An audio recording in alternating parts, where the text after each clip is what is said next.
Hello, welcome back to our channel. അപ്പോൾ ഈ ഒരു വീഡിയോ യു കെയിൽ നിന്ന് വരണം, ഇവിടെ ഒരു കുറച്ച് നാളെങ്കിലും വർക്ക് ചെയ്യണം, അല്ലെങ്കിൽ യു കെ ലൈഫ് ഒന്ന് എക്സ്പ്ലോർ ചെയ്യണം എന്നൊക്കെ വിചാരിക്കുന്നവർക്ക് വേണ്ടി മാത്രമുള്ളതാണ് കേട്ടോ. നമുക്കറിയാം, യു കെ ഗവൺമെൻറ് എല്ലാ വർഷവും യങ് പ്രൊഫഷണൽ സ്കീം വിസകൾ ഓഫർ ചെയ്യാറുണ്ട്. ഈ വർഷം ഇത് 2ാമത്തെ തവണയാണ് കേട്ടോ ഈ ബാലറ്റ് ഓപ്പൺ ആവുന്നത്. അപ്പോൾ ഇനി യു കെയിൽ വരാൻ താല്പര്യമുള്ള ഒരാളാണ് നിങ്ങളെങ്കിൽ നിങ്ങളുടെ കലണ്ടറിൽ ഈ ഡേയ്സ് ഒന്ന് മാർക്ക് ചെയ്ത് വെച്ചേരെ. ജൂലൈ 22 ഇന്ത്യൻ ടൈം ഏതാണ്ട് 1:30 PM ഈ ബാലറ്റിലേക്ക് എൻ്റർ ആവാൻ നമുക്കൊരു ഓപ്പർച്യൂണിറ്റി കിട്ടുന്നത്. അതുപോലെ തന്നെ അധികം ഡേയ്സ് ഒന്നും നമുക്കിത് അപ്ലൈ ചെയ്യാൻ വേണ്ടിയിട്ടുണ്ടാവില്ല. 24 1:30 PM ബാലറ്റ് ക്ലോസ് ആവുകയും ചെയ്യും. അപ്പോൾ ഒരു ചുരുങ്ങിയ സമയമാണ് നമുക്കിതിനകത്തേക്ക് അപ്ലൈ ചെയ്യാൻ വേണ്ടിയിട്ടുള്ളൂ. അപ്പോൾ ഈ ഒരു അവസരം നമ്മൾ മാക്സിമം യൂട്ടിലൈസ് ചെയ്യുക. ഏതാണ്ട് ഒരു 600 വിസകളാണ് കേട്ടോ ഈ ബാലറ്റിനകത്ത് വരുന്നത്. പക്ഷേ 600 വിസ അല്ലേ ഉള്ളൂ എന്ന് വിചാരിച്ചുകൊണ്ട് നമ്മളത് അപ്ലൈ ചെയ്യാതിരിക്കേണ്ട. ഇത് പ്യുവർലി ഒരു ലോട്ടറി വിസ തന്നെയാണ്. നമുക്ക് ഭാഗ്യമുണ്ടെങ്കിൽ നമുക്കത് കിട്ടും. അപ്പോൾ നമുക്ക് പ്രത്യേകിച്ച് ചിലവുകളൊന്നും ഇതിനകത്ത് വരാനില്ല. അതുകൊണ്ട് നമുക്ക് നമ്മുടെ ഭാഗ്യം ഒന്ന് ട്രൈ ചെയ്യാൻ താല്പര്യമുള്ള ഒരാളാണെങ്കിൽ നമുക്ക് ഉറപ്പായിട്ടും ഈ ഒരു വിസയ്ക്ക് വേണ്ടിയിട്ട് അപ്ലൈ ചെയ്യാനായിട്ട് പറ്റും. ഇനി ആർക്കൊക്കെ ഈ ഒരു വിസയ്ക്ക് അപ്ലൈ ചെയ്യാമെന്ന് നോക്കാം. നിങ്ങളുടെ പ്രായം ഒരു 30 വയസ്സിൽ താഴെ ആയിരിക്കണം. അതായത് 18 to 30 വയസ്സിനിടയിലുള്ള ഒരാളാണ് നിങ്ങളെങ്കിൽ നിങ്ങൾക്ക് ഈ വിസയ്ക്ക് അപ്ലൈ ചെയ്യാം. ഇനി 18 വയസ്സായില്ലെങ്കിൽ കൂടിയും നമ്മൾ ഇങ്ങോട്ടേക്ക് ട്രാവൽ ചെയ്യാൻ പ്ലാൻ ചെയ്യുന്ന ആ ഒരു ഡേറ്റ് ഉണ്ടല്ലോ, ആ ഒരു ഡേറ്റിലേക്ക് നമുക്ക് 18 വയസ്സായാൽ മതി. പക്ഷേ അതിൻ്റെ നെക്സ്റ്റ് ക്രൈറ്റീരിയ എന്ന് പറയുന്നത് നമുക്കൊരു മിനിമം ഡിഗ്രി ഉണ്ടാവണം എന്നുള്ളതാണ്. അപ്പോൾ നാട്ടിലെ രീതി വെച്ചിട്ട് എന്തായാലും 18 വയസ്സ് തികയാത്ത ഒരാൾക്ക് ഈ മിനിമം ഡിഗ്രി ഉണ്ടാവാനുള്ള സാധ്യത വളരെ റെയറാണല്ലോ. അതുകൊണ്ട് എന്തായാലും അത് നമുക്ക് പറ്റില്ല. അപ്പോൾ നിങ്ങളുടെ പ്രായം 18 to 30 വയസ്സിനിടയ്ക്കായിരിക്കണം. ദെൻ നെക്സ്റ്റ് ക്രൈറ്റീരിയ എന്ന് പറയുന്നത് നിങ്ങൾക്കൊരു ഡിഗ്രി ഉണ്ടായിരിക്കണം. അത് ഏതെങ്കിലും ഒരു ഡിഗ്രി മതി, ഒരു ഡിഗ്രി നിങ്ങൾക്ക് ഉണ്ടായിരിക്കണം, അത്രയേ ഉള്ളൂ.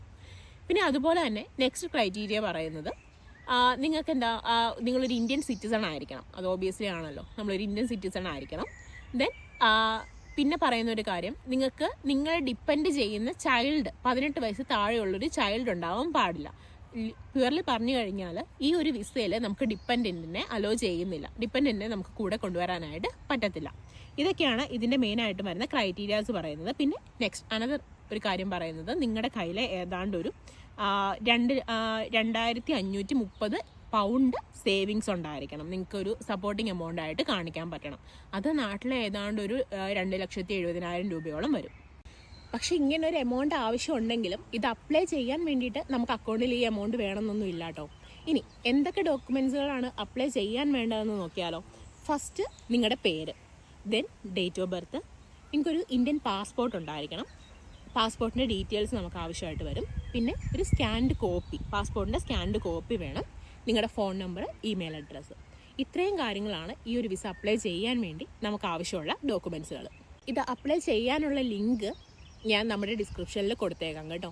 അപ്പോൾ ഈ ഒരു പ്രോപ്പർ ടൈമിൽ തന്നെ കയറി ബാലറ്റിൽ എൻട്രി ചെയ്യാനായിട്ട് നമുക്ക് കുറച്ച് നേരം ക്യൂ ഒക്കെ ഉണ്ടാവും. അപ്പോൾ അപ്ലൈ ചെയ്യാനായിട്ട് മറന്നു പോകാതിരിക്കുക, അതാണ് മെയിനായിട്ടുള്ള കാര്യം. പിന്നെ നമ്മൾ അപ്ലൈ ചെയ്ത് നമ്മൾ സക്സസ്ഫുൾ ആണെന്നുണ്ടെങ്കിൽ നമുക്കൊരു 2 വീക്സിനുള്ളിൽ റിസൾട്ട് നമ്മുടെ മെയിലിലോട്ട് കിട്ടും. അത് കഴിഞ്ഞിട്ട് മതി നമ്മൾ ഈ എമൗണ്ടും കാര്യങ്ങളും എല്ലാം അറേഞ്ച് ചെയ്യുന്നതെല്ലാം. പിന്നെ നിങ്ങൾക്ക് ഇത് അപ്ലൈ ചെയ്യാൻ വേണ്ടിയിട്ട് ഒരു ഏജൻസിയുടെയോ അങ്ങനെ സഹായമൊന്നും ആവശ്യമുണ്ടെന്ന് എനിക്ക് തോന്നുന്നില്ല. നിങ്ങൾക്ക് തന്നെ ചെയ്യാനുള്ള കാര്യമുള്ളൂ. സിമ്പിളായിട്ട് നമുക്കത് അപ്ലൈ ചെയ്യാനായിട്ട് പറ്റുന്നതേ ഉള്ളൂ. അതിന് വേണ്ടി നമ്മളിനി ഒരു ഏജൻസിയുടെ അടുത്ത് പോവുക, അതിന് വേണ്ടി ക്യാഷ് മുടക്കുകയൊന്നും വേണ്ട.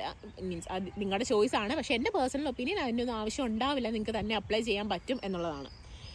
പിന്നെയുള്ളൊരു കാര്യം, ഇത് എത്ര നാളത്തേക്കാണെന്നുള്ളത്. 2 വർഷത്തേക്കാണ് ഗവൺമെൻറ് നമുക്ക് ഈ ഒരു ഓപ്പർച്യൂണിറ്റി തരുന്നത്. യു കെ ഗവൺമെൻറ് ഇങ്ങനെ ഒരു ഓപ്പർച്യൂണിറ്റി തരുന്നത്. ആ 2 വർഷം സമയം നമുക്കിവിടെ വന്ന് പഠിക്കുകയോ ജോലി ചെയ്യുകയോ അങ്ങനെ എന്ത് വേണമെങ്കിലും ചെയ്യാം. അതിനിപ്പോൾ ഇവിടെ വന്ന് ജോലി ചെയ്യാൻ വേണ്ടിയിട്ട് നമുക്കൊരു എക്സ്ട്രാ ഒരു സ്പോൺസർഷിപ്പിൻ്റെ ആവശ്യം അങ്ങനെയൊന്നുമില്ല. 2 വർഷം നമുക്കിവിടെ വന്ന് ജോലി ചെയ്യാം. ആ ഒരു ടൈം പീരീഡിൽ നിങ്ങൾക്കൊരു സ്പോൺസർഷിപ്പ് കണ്ടുപിടിക്കാനൊക്കെ പറ്റുവാണെന്നുണ്ടെങ്കിൽ നമുക്കിവിടെ നിന്ന് പോകാനായിട്ട് പറ്റും. മീൻസ് നമുക്കിവിടെ കണ്ടിന്യൂ ചെയ്ത് പോകാൻ പറ്റും. അല്ലെന്നുണ്ടെങ്കിൽ ആ 2 വർഷം കഴിയുമ്പോൾ നമ്മൾ തിരിച്ചു പോകേണ്ടി വരും.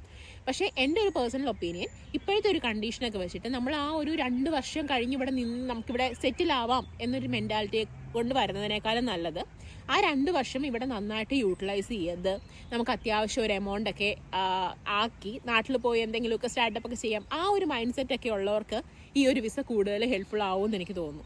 കാരണം അറിയാലോ, ഇപ്പോഴത്തെ ഇവിടുത്തെ ഒരു കണ്ടീഷനിൽ ഒരു ഫ്യൂച്ചറിലേക്ക് വിസ കിട്ടുക എന്നുള്ളത് നിങ്ങളുടെ ലക്ക്, നിങ്ങളുടെ കാലിബർ അതിനെയൊക്കെ മാത്രം ഡിപ്പെൻഡ് ചെയ്തുകൊണ്ടിരിക്കുന്ന കാര്യമാണ്. അതുകൊണ്ട് അങ്ങനെ ഒരു ലോങ് ടൈം പ്ലാനുകളായിട്ട് വരുന്നതിനേക്കാളും ഒരു ഷോർട്ട് ടൈം പ്ലാനൊക്കെ ഉള്ളവർക്ക് ഈ ഒരു വിസ നല്ല സ്യൂട്ടബിൾ ആയിരിക്കും കേട്ടോ, എനിക്ക് പേഴ്സണലി തോന്നുന്ന ഒരു കാര്യം. അപ്പം നമ്മൾ അക്കൗണ്ടിൽ കാണിക്കേണ്ട ഒരു എമൗണ്ടിനെ കുറിച്ച് പറഞ്ഞു. അത് കൂടാതെ നമുക്ക് വരുന്ന ഒരു ചിലവെന്ന് പറയുന്നത്, ഇപ്പം ഞാൻ പറഞ്ഞ 2,70,000 അത് നമ്മുടെ ഒരു ചിലവല്ല കേട്ടോ, നമ്മുടെ ഒരു സപ്പോർട്ടിങ് മണി, ഷോ മണി എന്നൊക്കെ പറയില്ലേ, അങ്ങനെ കാണിക്കേണ്ടതാണ്. നമുക്ക് വരുന്ന ചിലവെന്ന് പറയുന്നത് മെയിനായിട്ടും വിസ ഫീസ്, നമ്മുടെ ടിക്കറ്റ് ചാർജ് ഒക്കെയാണ്. അപ്പോൾ എങ്ങനെ നോക്കിയാലും ഒരു 1,00,000 രൂപയെ താഴെയാണ് നിങ്ങൾക്ക് ഈ ടോട്ടൽ ചിലവുകൾ വരുള്ളൂ. അപ്പോൾ വലിയൊരു ബാധ്യത ഉണ്ടാക്കാതെ നമുക്ക് UK വരാനും ഒരു ജോലി കിട്ടുവാണെങ്കിൽ നല്ലൊരു എമൗണ്ട് നമുക്ക് സേവ് ചെയ്ത് തിരിച്ചു പോകാനും പറ്റും. അപ്പോൾ അങ്ങനെയൊക്കെ ഒരു പ്ലാനുള്ള ആളാണ് നിങ്ങളെങ്കിൽ ഈ അവസരം എന്തായാലും നിങ്ങൾ വെറുതെ കളയണ്ട, ഇത് മാക്സിമം യൂട്ടിലൈസ് ചെയ്യുക. 600 വിസയാണല്ലോ ഉള്ളൂ എന്നൊന്നും വിചാരിക്കേണ്ട, നമ്മുടെ ലക്ക്, ചിലപ്പോൾ നമുക്കാണ് ആ ഒരു ലോട്ടറി അടിക്കുന്നതെങ്കിലോ. അപ്പം ഞാൻ നേരത്തെ പറഞ്ഞ പോലെ തന്നെ ഈ ഒരു വീഡിയോ എന്ന് പറയുന്നത് UK വരണം, ഇവിടെ വന്ന് ജോലി ചെയ്യണം എന്നൊക്കെ അങ്ങനെ ആഗ്രഹം ഉള്ളവർക്ക് വേണ്ടിയിട്ട് മാത്രമുള്ളതാണ്. നിങ്ങൾ അങ്ങനെ ഒരാളാണെങ്കിൽ ഈ ഡേറ്റ് നോട്ട് ചെയ്ത് വെക്കുക, മറക്കാതെ അപ്ലൈ ചെയ്യുക. ഇത് മറ്റൊരാൾക്ക് ഉപകാരപ്പെടുമെന്ന് നിങ്ങൾക്ക് തോന്നുന്നുണ്ടെങ്കിൽ അവർക്കിത് ഷെയർ ചെയ്ത് കൊടുക്കുക. ചിലപ്പം ആർക്കാണ് ഭാഗ്യം ഉണ്ടാവുക എന്ന് നമുക്കറിയത്തില്ലല്ലോ. അപ്പോൾ ഇത്രയൊക്കെ ഉള്ളൂ. അപ്പോൾ അടുത്തൊരു വീഡിയോ ആയിട്ട് കാണുന്നത് വരെ ബൈ ബൈ.